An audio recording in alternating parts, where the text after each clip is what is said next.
Mr. Secretary, two questions, if you'll indulge me. Yes, ma'am. You spoke earlier about how much the US relationship with China has changed over the last few decades.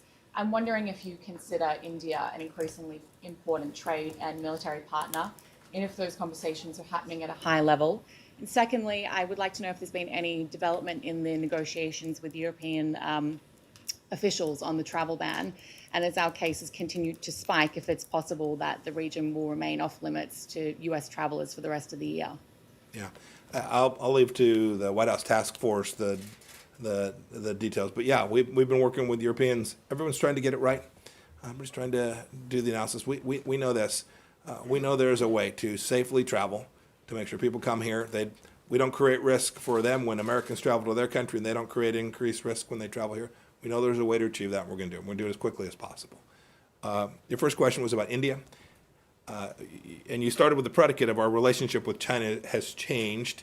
I think it's worth noting the reason for that change is the Chinese Communist Party's behavior. That's important. I listened to some of the narrative that flows out of China, some of the disinformation, and people use language like tit for tat. These aren't tit for tat exchanges.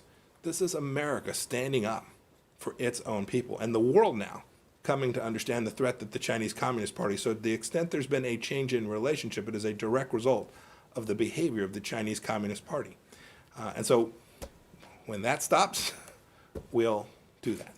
India's been a great partner. I'm going to speak to the U.S.-India Business Council here in a couple of hours, I think, or maybe it's this afternoon now. They're an important partner of ours. I have a great relationship with my foreign minister counterpart. We talk frequently about a broad range of issues. We talked about the conflict they had along their border with China. We've talked about the risk that emanates to China from Chinese telecommunications infrastructure there. You saw the decision they made to ban several dozen Chinese software firms from operating inside of their country on the phones of people operating inside of India. I think the whole world is coalescing around the challenge that we face, and the democracies, the free nations of the world, will push back on these challenges together. I'm very confident of that. Thanks, everybody. Thanks for joining me today.